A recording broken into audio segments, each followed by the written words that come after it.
What's happening, guys? On this episode of Unusual Foods, we'll be taking a look at the Kousa Dogwood berry, being this little guy here. So I was actually lucky enough to find someone was growing this locally, an elderly Japanese woman, and she had a few of these in her yard, and she posted on the local Facebook group, and I asked if I could get some and met her at the farmer's market, and she hooked me up. So pretty sweet. It's hard to find this. Speaking of Japan, these are native to Japan as well as Korea and China. So if you want to learn more about these fruit, I have a full video that has it within that video called Top 10 Berries You Haven't Heard Of, and I'll link it in the end card thing at the end. So let's jump in on this one and try it out. So we have different colored ones here. Some are a little more, so this is like an overripe one, extra soft and squishy. You can see this one is bright red, so this is probably a little bit underripe. Put those side by side. We got a nice big juicy one here. This one seems to be a little bit in between. These are a little bit discolored, which is probably from being in the fridge for the last day. But this one looks like it's perfectly ripe. It's right in the middle of everything. Not too bright, not too dark. So we'll start off with this one here. It looks like a nice mix. Oh, this is actually the underripe. We'll do this one. This one's a nice mix, a little bit patchy. But so the texture is really soft. Kind of squishy. This one feels like a little bit like an overripe grape.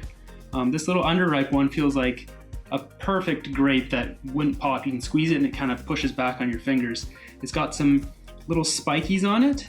You know, they're not sharp, but they definitely poke your fingers, right? For this reason, I think a lot of people, they'll open it up and they'll suck the pulp out. There'll be some little round seeds. They spit those out and just eat the pulp. They don't eat the skin, but I'm gonna try to do both here. So first off, we'll open this one up.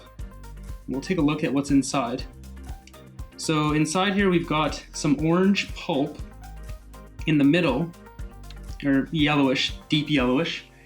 And this deep yellowish pulp is surrounded by some white kind of, it's weird. It's like there's two different fruits in here. Some other white pulp.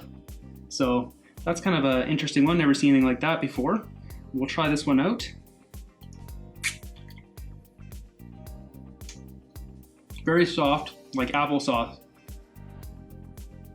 Big round seed. Well, big for the fruit. You can see the seed here. We'll save that, just in case I want to grow this. The taste is very creamy. It's not overwhelming. It's not like super strong of really anything. A little bit gritty. Almost like there's dirt or something in it, but it doesn't taste dirty. It doesn't have it's just, you know, kind of gritty. If you don't like that gritty texture, it's probably not for you.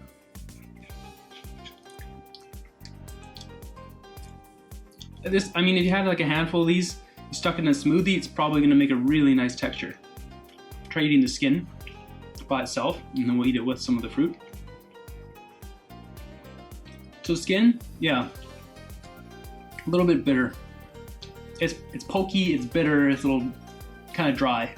So yeah, that's the advice is on point. You definitely want to suck out the pulp, spit out the seeds. Don't eat the skin.